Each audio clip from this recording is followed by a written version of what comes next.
It's a savage beast and a stone-cold legend. One of the fastest, wildest, most frightening muscle sports machines of the 1960s. The lore was, you could tape a $100 bill to the windshield, and if your passenger could grab it under full throttle acceleration, they could keep the money. Nobody got rich.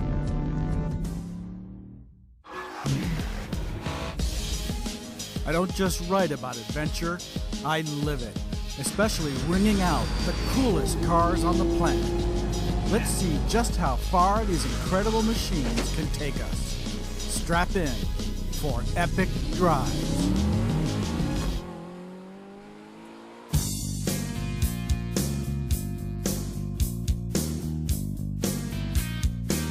I'm a big believer in perspective, particularly when it comes to classic cars. Where does a given model fit in? Who were its rivals? What was the tempo and mood of the auto world of the time?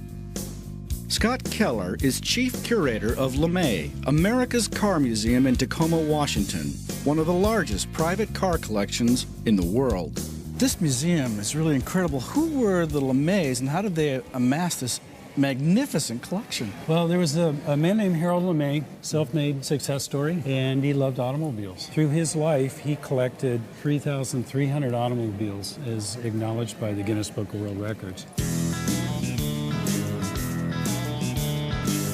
We're standing in front of an absolutely beautiful 67 GT 500 Mustang. This was Ford's extremely popular sporty car.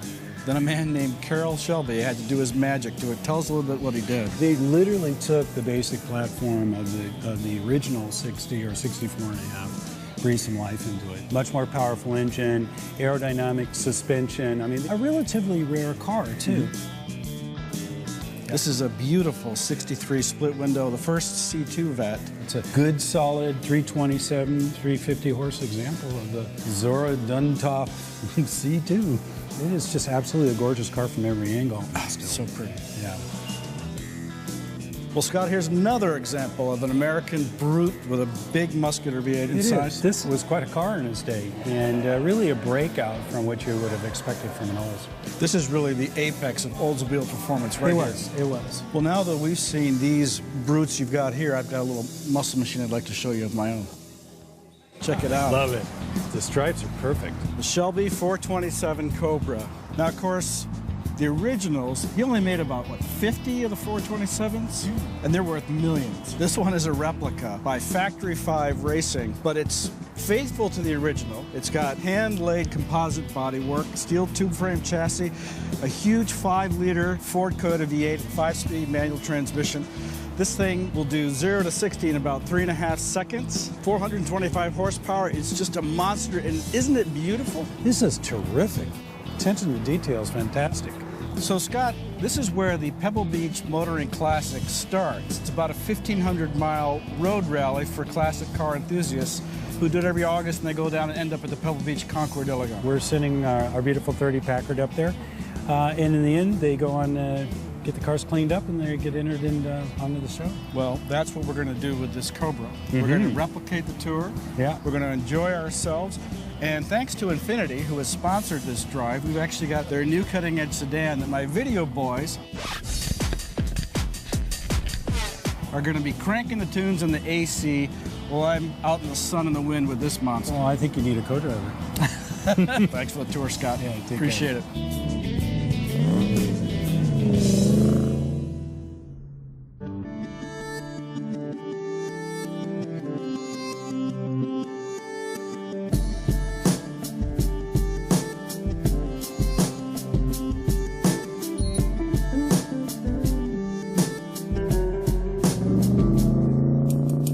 I'd come to this part of Washington State to witness Mount Rainier, all 14,410 feet of snow-capped volcanic majesty.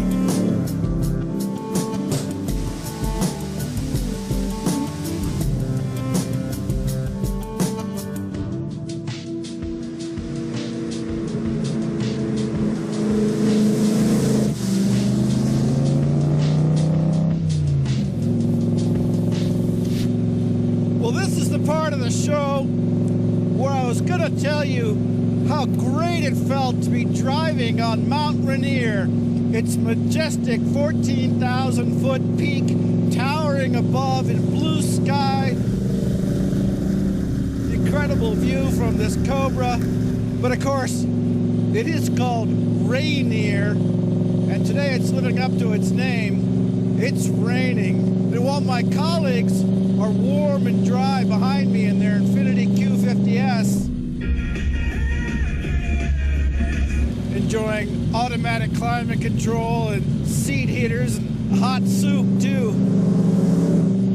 I'm here in an open cockpit car with no heating, no climate anything, no windshield wipers. I got these crap gloves I bought at 7-Eleven. I'm trying not to freeze my tachometer off up here. This is just nutty, but it's also exhilarating. I'm loving this. At least that's what I keep telling myself. Oh, it's cold.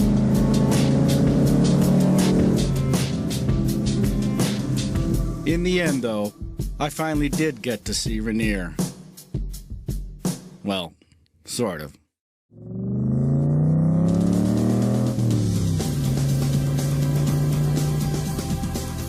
Seaside, Oregon, a small hamlet of about 6,500 residents. In 1805, the explorers Lewis and Clark arrived here, reaching the end of their arduous expedition across the Northwest and setting up a semi-permanent camp nearby. Waiting to meet me here is John Rawl, a local who knows the lore better than most.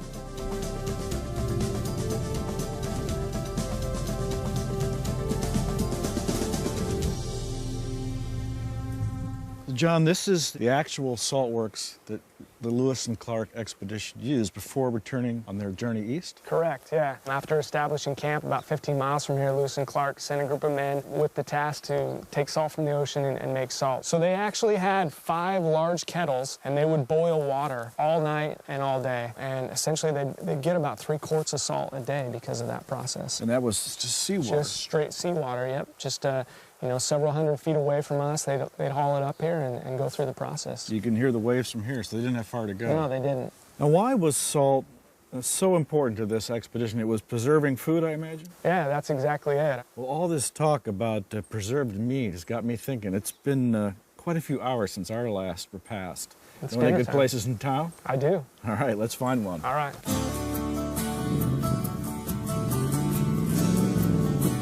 Naturally, you don't come to the Pacific coast without indulging in some fruits of the sea. The U Street Pub and Eatery satisfies nicely. Though it's been several hours since leaving the rain and snow of Rainier, I'm still feeling that damp cold through and through. But the warmth, enticing aromas, and pleasant chatter of this cozy pub are welcome medicine. Serving up a delectable shrimp po' boy sandwich and an impressive range of top-flight local craft brews. Cheers. Cheers. Interesting history, good food, and a pleasant small-time atmosphere makes Seaside a definite stopping point.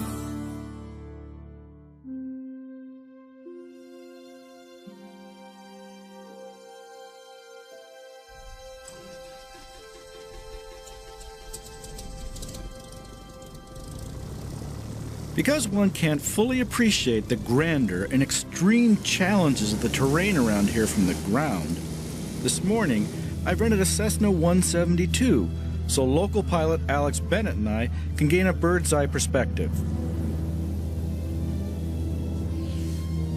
As we fly up the Oregon coast to the western mouth of the Columbia River, it's patently clear, even today, just how demanding the terrain and conditions were for explorers Meriwether Lewis and William Clark 200 years ago. During the severe winter of 1805 to 1806, they and the rest of their 31-member team sheltered in a 250-square-foot cabin less than 15 miles from the city of Astoria, currently below us.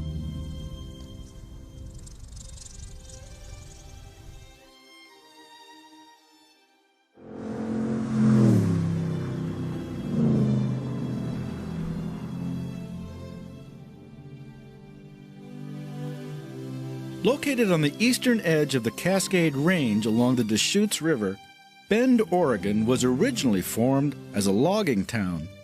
But today, it's a mecca for outdoor enthusiasts. A man can't come to such a place and not indulge.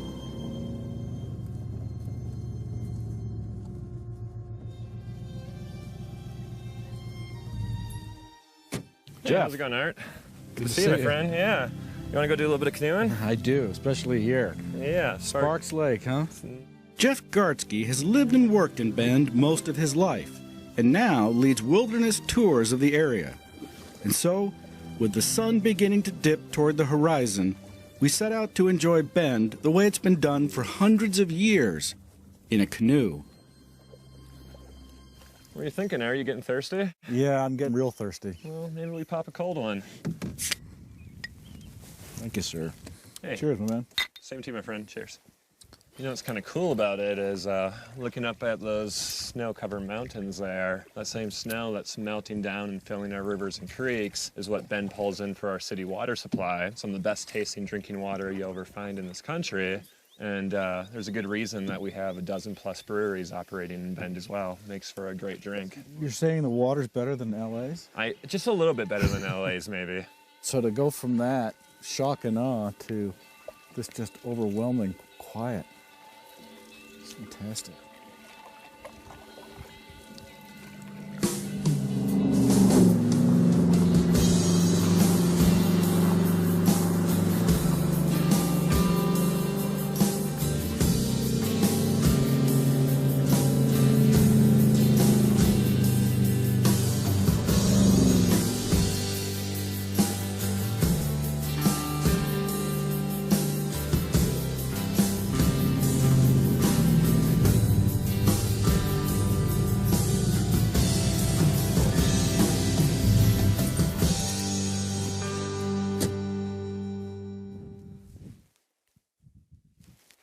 Wow. I think if you grabbed a dictionary and looked up the words blue or breathtaking or even knock your socks off, you'd find a picture of Crater Lake. Between this robin's egg sky and this lapis lazuli water, it's just indescribable. Even our fabulous cameras probably can't do us justice. You gotta see Crater Lake for yourself.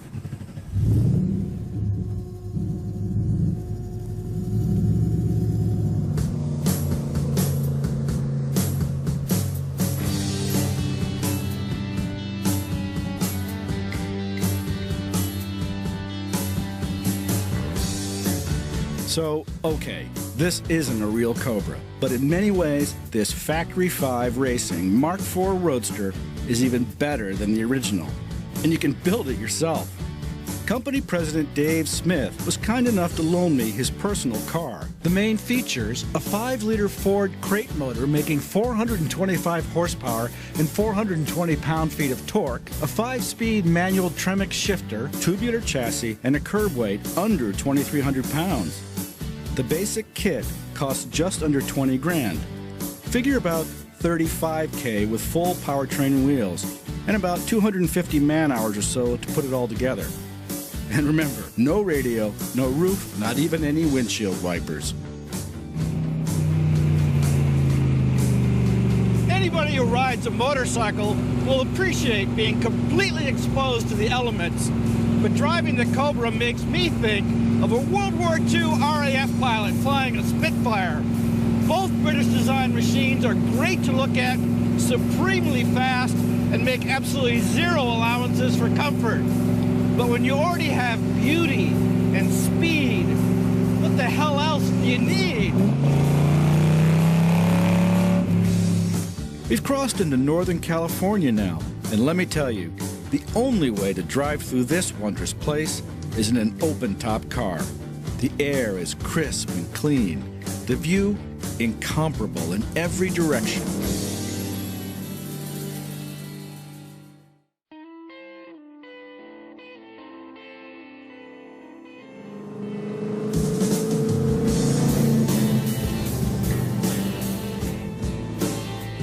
Well, I'm south of Eureka, California now, and this is the Avenue of the Giants, California redwoods. Some of them can reach 350 feet. It's a perfect reason to be driving a convertible where you can just look up and up and up. To say that these trees are huge would be an understatement.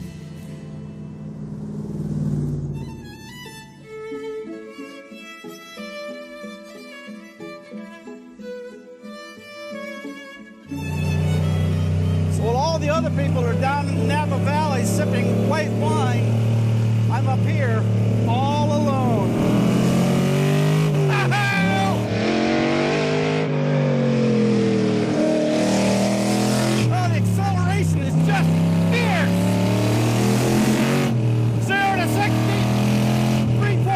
Seconds. 0 to 130 decibels, 0.2 of a second.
The Golden Gate to one of the world's most compelling cities. To view this metropolis from here, high atop Marin County, is to know how Dorothy must have felt when she first laid eyes on Oz. They call San Francisco America's Paris, and even without an Eiffel Tower, the Victorian buildings, the steep byways, the fabulous cuisine and romantic hideouts exude a pull that never leaves you. I've loved here, left my heart here, strolled and passed quiet hours and indulged too much here. But come here, and yes, you'll always have San Francisco.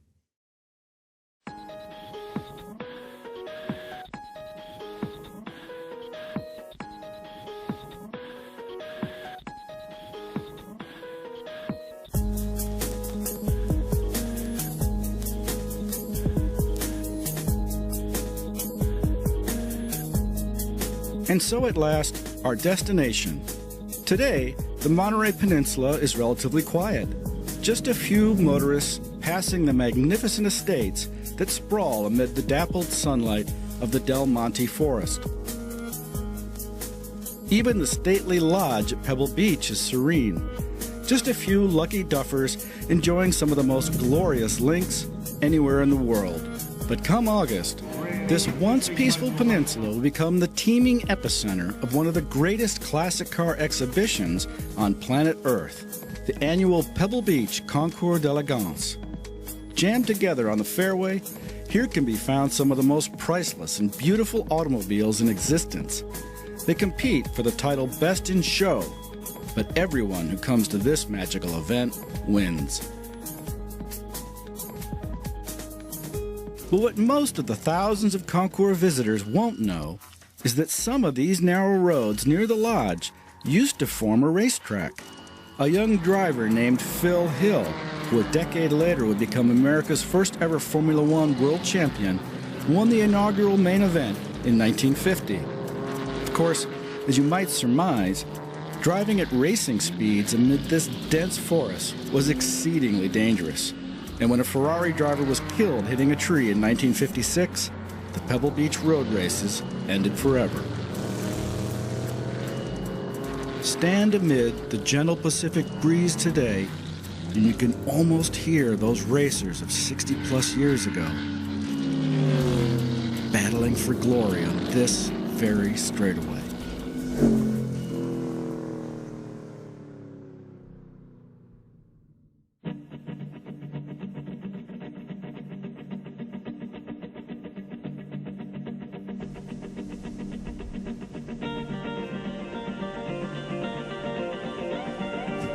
The Cobra is a relic from another time, too. An era when sex was safe and sports cars were dangerous. Nothing about this rabid dog says comfort or security or even, you can trust me. Instead, the Cobra is unashamedly unpolished and visceral. It literally pummels you with power and beauty and speed.